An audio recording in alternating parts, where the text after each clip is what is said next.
એતબાર એક પિતાના સુંદર પ્રેમી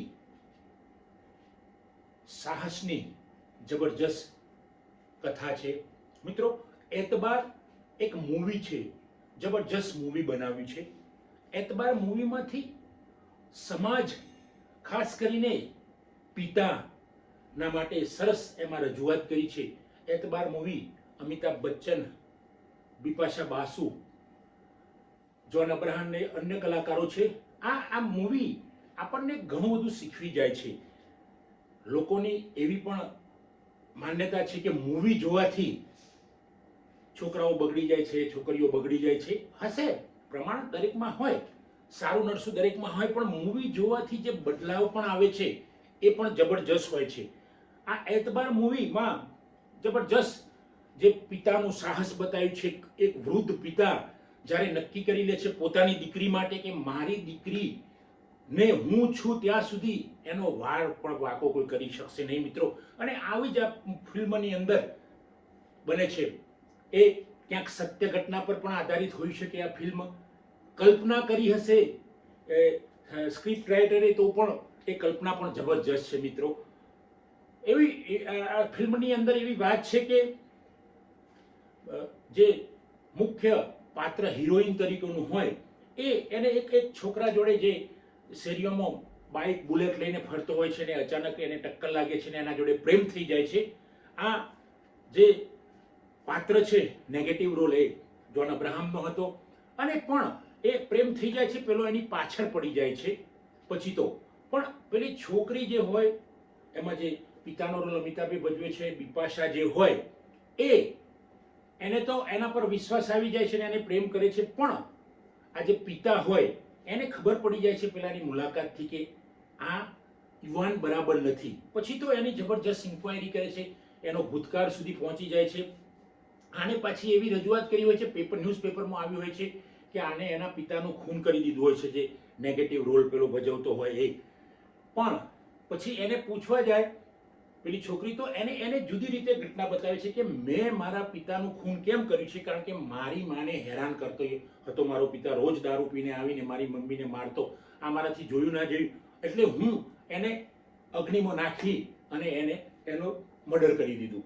તો મિત્રો આ ઘટના આ રીતે સમજાવે છે પેલી મુખ્ય જે પાત્ર હિરોઈન છે એને, આ જે પેલો નેગેટિવ રોલ વાળો। પણ પેલી દીકરીના પપ્પાને મગજમાં બેસતું નથી, ઘણું સમજાવે છે પણ મગજમાં બેસતું નથી, ઇન્ક્વાયરી કરે છે। તો ત્યાં એક એની હોસ્પિટલમાં આ સાયકો હોય છે, એની હોસ્પિટલમાં પહોંચી જાય છે ને ત્યાં પેલો ડોક્ટર કહે છે કે ભાઈ તમે એના મમ્મી જીવે છે એને મળો, કે હા મમ્મી જીવે છે, કે મમ્મીને તો એના પપ્પાએ મારી નાખી હતી એવી એને વાત કરેલી, કે નથી એ જીવે છે, ઓલ્ડ એજ હાઉસમાં છે।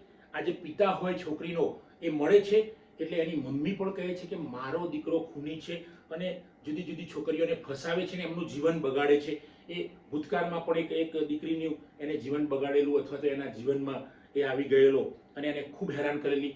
તો આ બધી ઘટનાઓ એના પિતા શોધી લાવે છે। પછી તો પેલાને પણ ખબર પડી જાય છે, એને પોલીસની મદદ દ્વારા આ જે પિતા એક નક્કી કરે છે કે હું મારી દીકરીને બચાવીશ।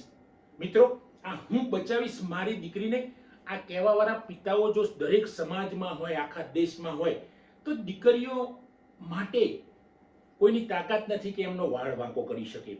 અને આ પાત્ર અદ્ભુત પાત્ર જે ભજવું છે, અમિતાભ બચ્ચનનું પાત્ર છે, પણ જે પિતાનો રોલ છે જબરજસ્ત ભજવે છે।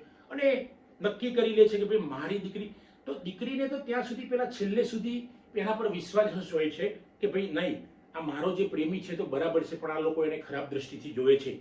પણ પછી તો સત્ય ઘટના એને એના પિતા સમજાવી દે છે એના મિત્રોનો સપોર્ટથી, જે પેલી છોકરીના મિત્રોને, એટલે એને વાસ્તવિકતાની ખબર પડી જાય છે। પણ પેલો સાયકો હોય છે એની પાછળ પડી જાય છે, 4-5 મિત્રો। છેલ્લે અંતમાં એવું આવે છે મિત્રો કે એને જેલ થાય છે, પણ જેલમાંથી પણ મિત્રોની મદદથી પેલો નેગેટિવ રોલ વાળો ભાગી જાય છે અને એ આમના ઘરે પહોંચી જાય છે।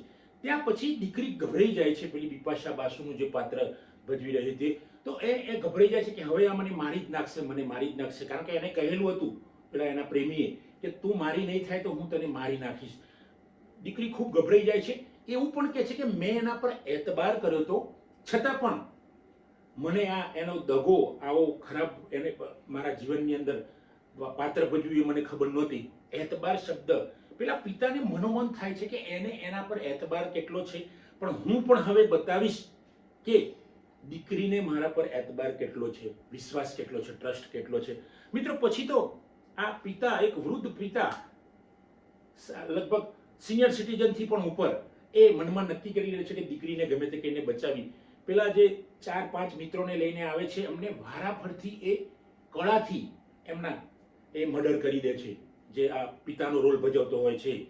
અને છેલ્લે પેલો જે મુખ્ય વિલન, નેગેટિવ રોલ જોન અબ્રાહમનું જે હોય છે, એને પણ એ કળાથી અથવા તો કોળથી વાપરીને એનું પણ અંત લાવી દે છે. મિત્રો, આ વાત મેં એટલા માટે કરી છે એતબારની, કે પેલી દીકરીને એના પ્રેમી પર એતબાર હતો, વાત સાચી છે, પણ પછી છેલ્લે એને ખબર પડી, જબરજસ્ત એનો પસ્તાવો થયો કે પિતા પર જો મેં એતબાર કર્યો હોત, વિશ્વાસ કર્યો હોત, તો જિંદગી જોરદાર હોત. આ મૂવીની વાત મિત્રો હું એટલે કરું છું કે સમાજમાં આવી ઘટનાઓ કેટલી બને છે. પણ જો એક દીકરી તો ભૂલ કરે, એની નાની ઉંમર છે, દીકરો ભૂલ કરી શકે, લવ મેરેજ કરે અથવા તો આવા સાયકોમાં ફસાઈ જાય, પણ મા બાપે એવી ભૂલ નહીં કરવી કે એને સપોર્ટ ન કરવો. જો એને આપણે સપોર્ટ નહીં કરીએ, કારણ કે એ તો એની યુવાવસ્થા છે, એનો જે હોય યુવાનીનો જે જુસ્સો હોય, યુવાનીનું જે જોશ હોય, એ પ્રદર્શિત કરી દે છે. પણ એ કર્યા પછી એને ખબર નથી હોતી, કારણ કે એને પસંદગી કરી છે માણસને, તો એ ઓળખતા નથી. કોઈ પણ માણસ કોઈ પણને ઓળખી નથી શકતો. તમે પિતા તરીકે, મા બાપ તરીકે તમે પણ દીકરીનું સગું કરાવ્યું હોય અથવા તો એને લગ્ન કરાવ્યું હોય, તો એ ક્યાં ખબર હોય છે. એ મા બાપે કરાવેલા પણ જે લગ્ન હોય છે એ બગડી જાય છે અને દીકરીને મુશ્કેલી પડે છે. એને જાતે શોધી હોય તો પણ એમાં મુશ્કેલી પડી શકે છે. પણ જો એક મા બાપ તરીકે, એક પિતા તરીકે પેલો જે રોલ ભજવે છે અને છેલ્લે સુધી એક વૃદ્ધ માણસ બતાવે છે એની અંદર, છતાં પણ હિંમત કરીને પોતાની દીકરીને બચાવી લે છે, ત્યારે દીકરીને એમ થાય છે કે ભાઈ પિતા એ પિતા છે. છેલ્લે અંતમાં વૃદ્ધ પિતાને પેલો એકદમ એને ઘાયલ કરી દે છે નેગેટિવ રોલ વાળો, અને છતાં પણ પિતાની બૂમ મારે છે, પપ્પા પપ્પા એમ બૂમ મારે છે, અને પેલો દોડીને જાય છે અને બચાવી લે છે. ત્યારે આ દ્રશ્ય, જે ઘટના બની છે, વાસ્તવિકતા આપણી સામે ખડી થઈ જાય. વાસ્તવિકતા જ પિક્ચરમાં હતી, પણ આપણી સામે પણ વાસ્તવિકતા કે કોઈ ઘટના આવી બની હોય તો મિત્રો આ પિતા છે. જો સમાજની અંદર, દેશની અંદર, દુનિયાની અંદર બધા જ પિતા આવું હોય તો કેવું? તો કોઈ દીકરીને દુઃખ ના પડે, કોઈ દીકરીને ઉચાટ ના રહે, કોઈ દીકરીને એમ અવિશ્વાસ ના રહે કે મારા પિતા મને ગમે ત્યાં પરણાવી દેશે. તો સમાજની અંદર એક સ્વતંત્રતા હશે દીકરીઓ માટે, એના નિર્ણય લેવા માટે એને સ્વતંત્રતા હશે, એના જીવનમાં કંઈ આગળ કરવા માટે જો એને સ્વતંત્રતા હશે, તો મિત્રો આ સમાજ પ્રેમથી ભરાઈ જશે.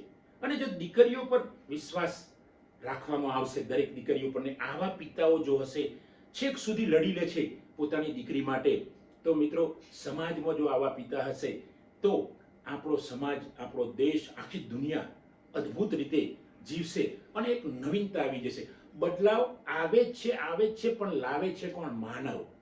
માનવ બદલાવ લાવે છે. કુદરત પણ બદલાવ લાવે છે.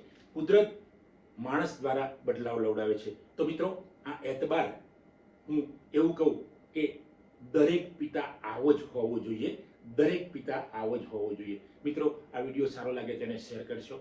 જય હિન્દ, જય ભારત.